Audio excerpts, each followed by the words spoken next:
Hey y'all, welcome to the Me Too Ministries page. I'm Tamisha Webb, the originator and initiator of this page. If you've never been here before, let me go ahead and give you a little background information on how this page came to fruition.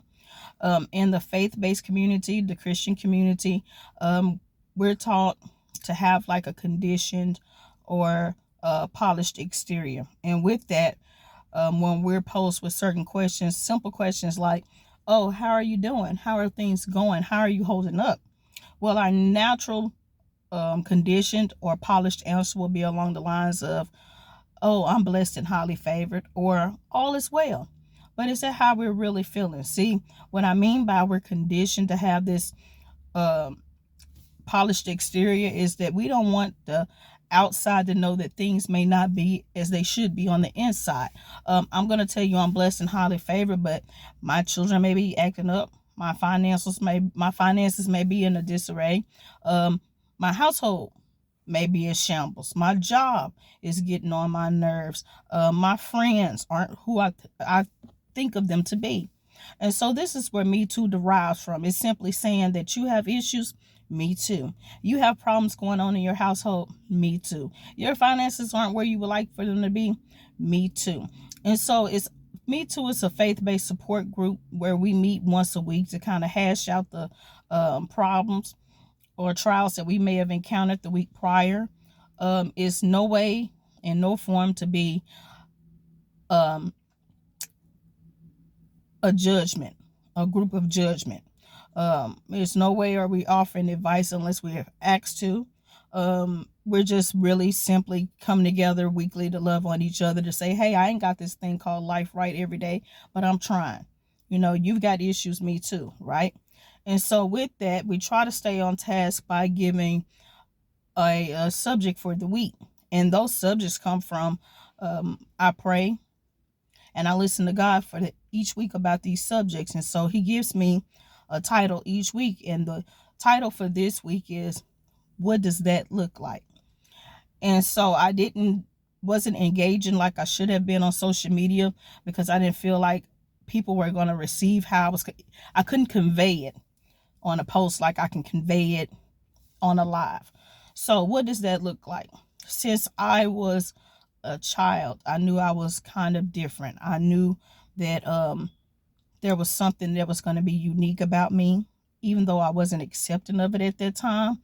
I always was told that there was something different about me. As I'm here now, I know that I'm supposed to be peculiar, because you are a peculiar people, right? But back then, I didn't know that there was something different about me.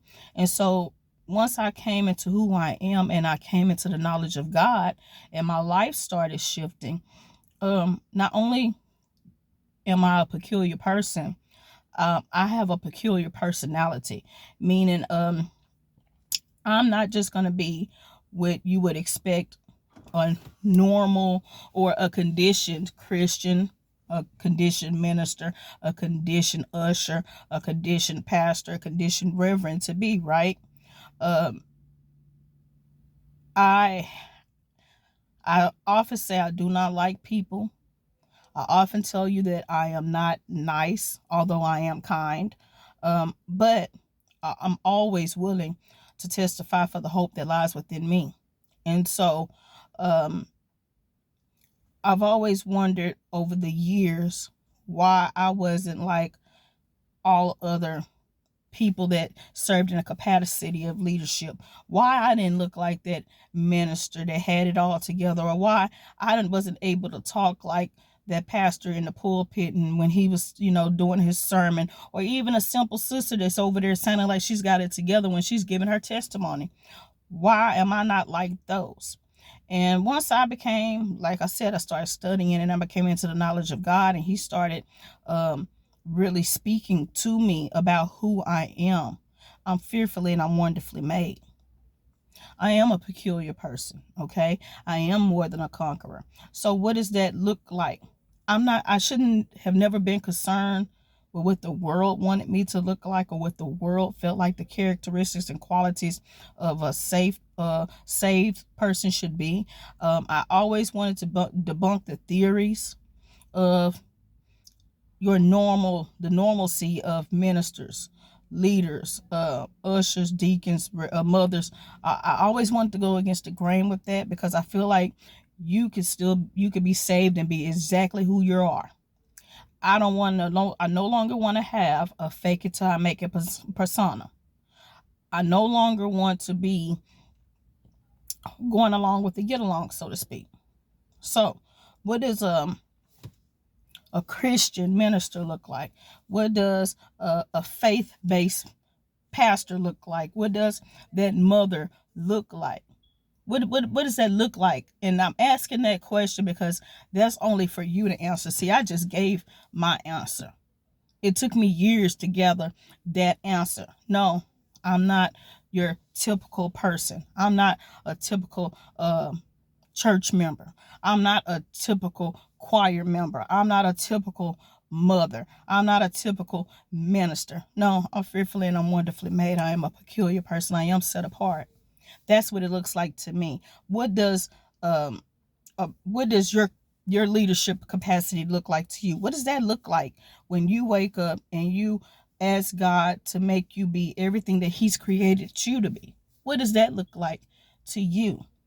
And I feel like that each response should be tailor made to wherever God has you in that moment of your life. I feel like nobody's answer should be the same, because although we are fearfully and wonderfully made, we are of one body, but we are a peculiar people. So what does that word peculiar mean? You're going to be slightly different anyway. You're going to be slightly different from your fellow church member, your fellow choir member, your fellow brother and sister.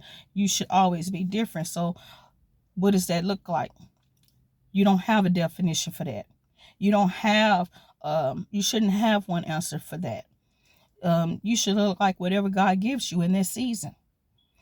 Whoever God is creating you to be and building you up for that moment that He can be used for the greater good of Him.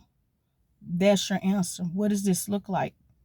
What does it look like to be faithful? What does it look like to sing in the choir? What does it look like to usher?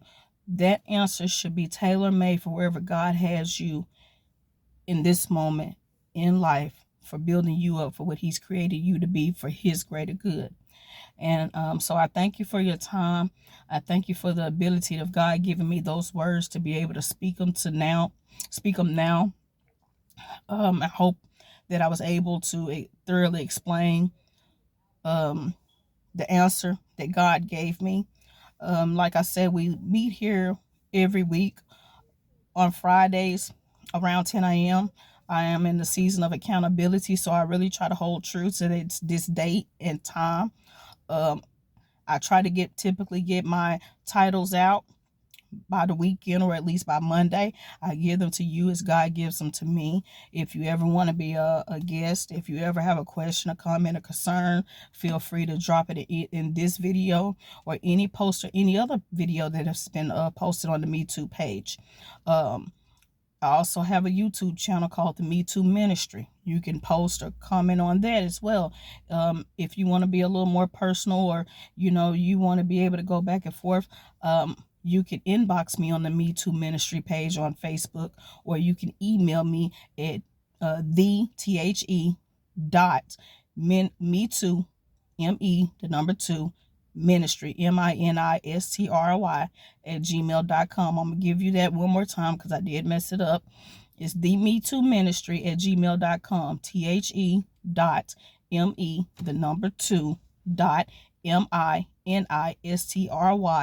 at gmail.com. I thank you for your time, and God bless.